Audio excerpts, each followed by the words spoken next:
ফুকসার জোরে জোরে বলবেন। বিজ্ঞানী বাজারের পাশেই শিমুলিয়া গ্রামে আজকের এই যে একটা মর্মান্তিক দুর্ঘটনা ঘটেছে। এখানকার মক্তবের শিশু বাচ্চা তা অ্যাক্সিডেন্ট করে 4জন স্পট ডেড, একজন সুস্থ একজন এখন আহত মুমূর্ষু অবস্থায়। আমরা যারা মৃত্যুবরণ করেছে তাদের রুহের মাগফিরাত কামনা করি। তাদের পরিবারের জন্য আমরা আমাদের পক্ষ থেকে যতদূর পারি আমরা তাদের পাশে দাঁড়াবো, আর্থিক এবং সব দিক দিয়ে জামাত ইসলামী ইনশাল্লাহ সকল ক্ষেত্রেই তাদের পাশে দাঁড়াবে। তাদের দাফন কাফন সহ তাদের পরিবারের দেখভালের বিষয়টা জামাত ইসলামী দেখবে। আর যে মেয়েটি অসুস্থ আছে তার চিকিৎসার ব্যবস্থা ইনশাল্লাহ আমরা যথাযথভাবে করব।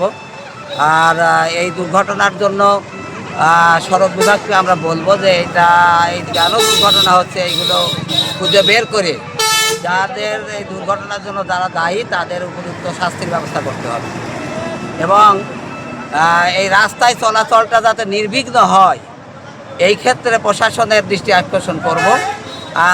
আর যেন এরকম কোনো মায়ের কোল খালি না হয়, আমরা দোয়া করি এরকম কোনো মায়ের কোল যেন খালি না হয়। এতটুকুই বলে আমার কথা শেষ করছি। আসসালামু আলাইকুম। তাছাড়া এই এলাকার ছেলেদের সাথে বসাবসি করে ওদেরকে সিদ্ধান্ত দেওয়া হয়েছে ওদের যে দাবিগুলো ছিল 4টে দাবি, সেই দাবিগুলো প্রশাসনের সাথে করে একসঙ্গে এই ইউনো সাহেব ছিলেন, সবার সাথে আমরা মত বিনিময় করে আমরা এটা আপাতত রোডটা ক্লিয়ার করার ব্যবস্থা করেছি এবং সেই সাথে আমরা শোকার্ত পরিবারে আমরা সেখানে যাব যে আর্থিক আমরা সহযোগিতা করব। জামাত ইসলামের পক্ষ থেকে আমরা ঘোষণা দিয়েছি যে আমরা আর্থিক নগদ কিছু দিব, চিকিৎসা করার ব্যবস্থা আমরা করব, যা সার্বিক পরিবারের খরচ পর্যন্ত আমাদের দিতে হয় আমরা দিব ইনশাআল্লাহ।